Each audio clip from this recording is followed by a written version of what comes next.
வணக்கம். ஆகாஷ்வாணி புதுச்சேரி. மாநில செய்திகள் வாசிப்பவர் நாராயணசாமி.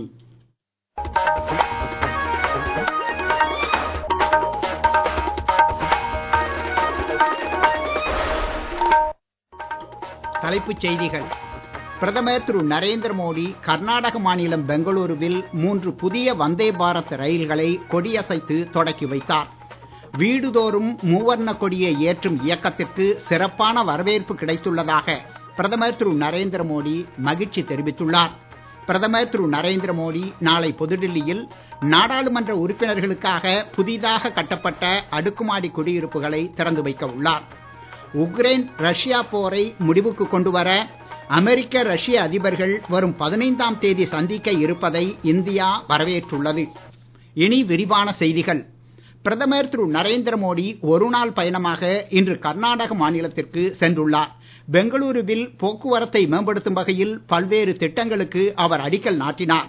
பெங்களூரு மற்றும் பெலகாவி இடையேயான வந்தே பாரத் ரயில் சேவையையும் அவர் கொடியசைத்து தொடக்கி வைத்தார்.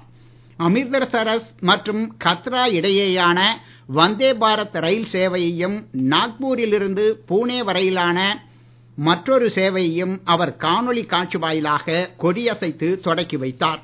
இது குறித்த ஒரு செய்தி தொகுப்பு.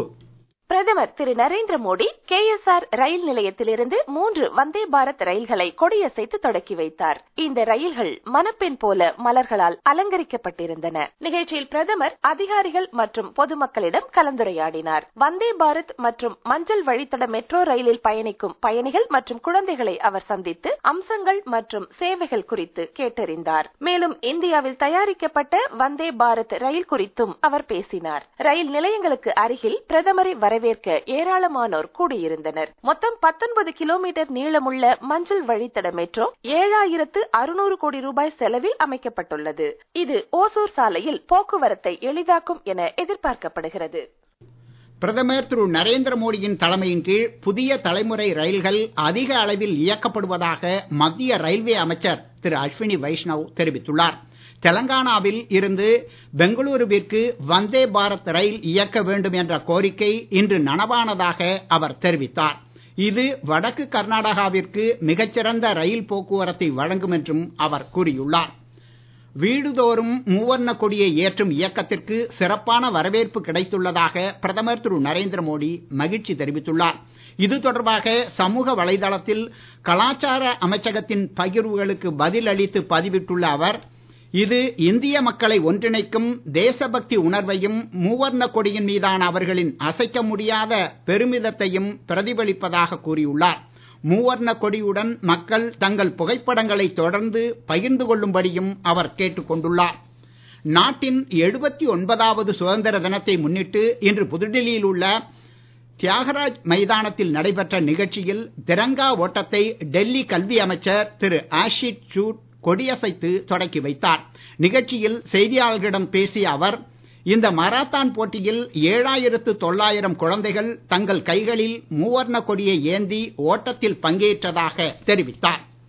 பிரதமர் திரு நரேந்திர மோடி நாளை புதுடில்லியில் உள்ள பாபா கரக் சிங் மார்கில் நாடாளுமன்ற உறுப்பினர்களுக்காக புதிதாக கட்டப்பட்ட 184 வகையான அடுக்குமாடி குடியிருப்புகளை திறந்து வைக்க உள்ளார். தொடர்ந்து குடியிருப்பு வளாகத்தில் ஒரு சிந்தூர் மரக்கன்றையும் நட்டு நிகழ்ச்சியில் உரையாற்ற உள்ளார். இது குறித்த ஒரு செய்தி தொகுப்பு. நாடாளுமன்ற உறுப்பினர்களுக்கு போதுமான வீட்டு வசதி இல்லாமல் பற்றாக்குறை இருந்ததன் காரணமாக இத்திட்டத்தை செயல்படுத்த வேண்டிய கட்டாயம் அரசுக்கு ஏற்பட்டது.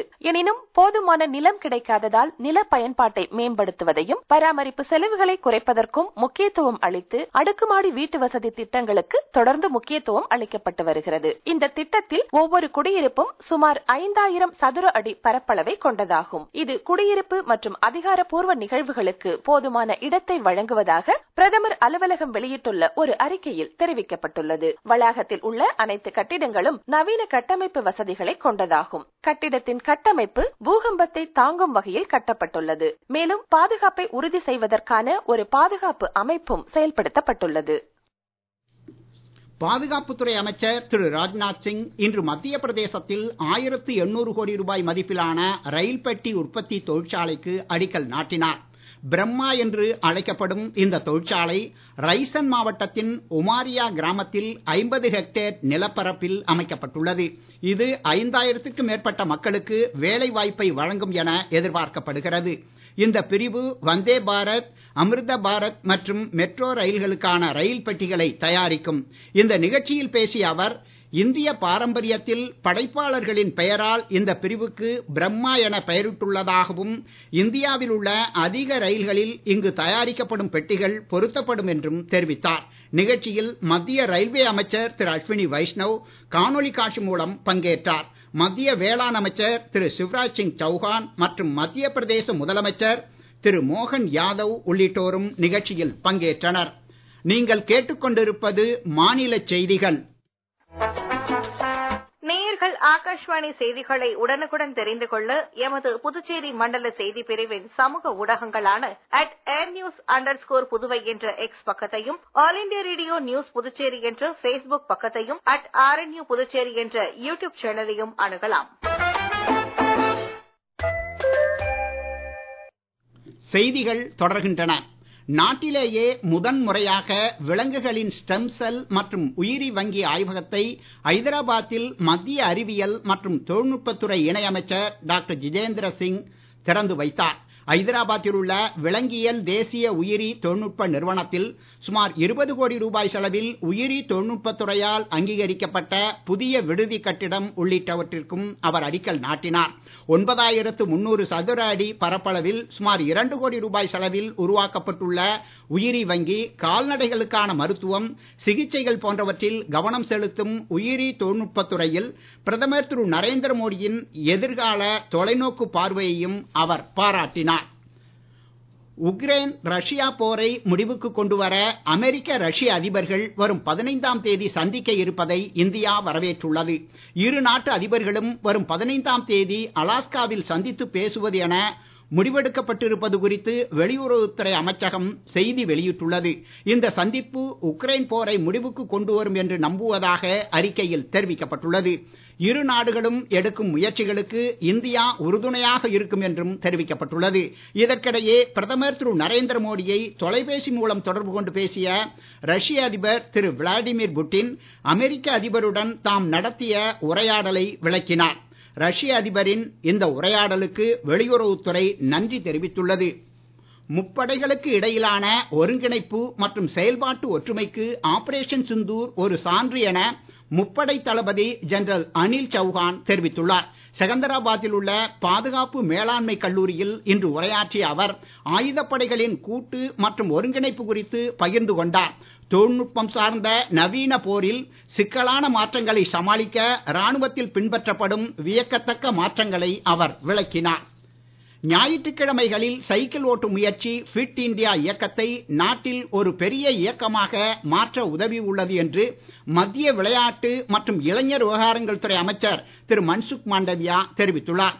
புதுடில்லியில் இன்று காலை நடைபெற்ற ஞாயிற்றுக்கிழமைகளில் சைக்கிள் ஓட்டும் நிகழ்ச்சியில் பங்கேற்று பேசிய அவர், இதுவரை நாடு முழுவதும் 50,000க்கும் மேற்பட்ட கிராமங்களில் உள்ள பஞ்சாயத்து பிரதிநிதிகள் இந்நிகழ்ச்சியில் பங்கேற்றதன் மூலம் ஃபிட் இந்தியா செய்தியை பரப்பி உள்ளதாக தெரிவித்தார்.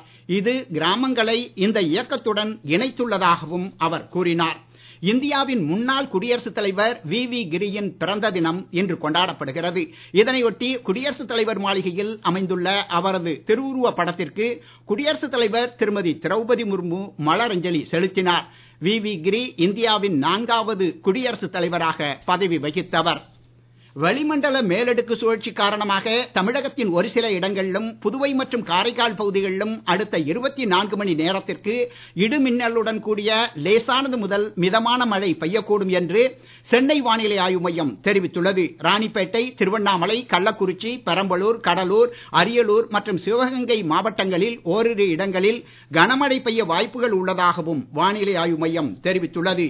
மீண்டும் தலைப்புச் செய்திகள். பிரதமர் திரு நரேந்திர மோடி கர்நாடக மாநிலம் பெங்களூருவில் 3 புதிய வந்தே பாரத் ரயில்களை கொடியசைத்து தொடக்கி வைத்தார். வீடுதோறும் மூவர்ண கொடியை ஏற்றும் இயக்கத்திற்கு சிறப்பான வரவேற்பு கிடைத்துள்ளதாக பிரதமர் திரு நரேந்திர மோடி மகிழ்ச்சி தெரிவித்துள்ளார். பிரதமர் திரு நரேந்திர மோடி நாளை புதுடில்லியில் நாடாளுமன்ற உறுப்பினர்களுக்காக புதிதாக கட்டப்பட்ட அடுக்குமாடி குடியிருப்புகளை திறந்து வைக்க உள்ளார். உக்ரைன் ரஷ்யா போரை முடிவுக்கு கொண்டு வர அமெரிக்க ரஷ்ய அதிபர்கள் வரும் 15ஆம் தேதி சந்திக்க இருப்பதை இந்தியா வரவேற்றுள்ளது. இத்துடன் இந்த செய்தி அறிக்கை நிறைவு பெறுகிறது. வணக்கம்.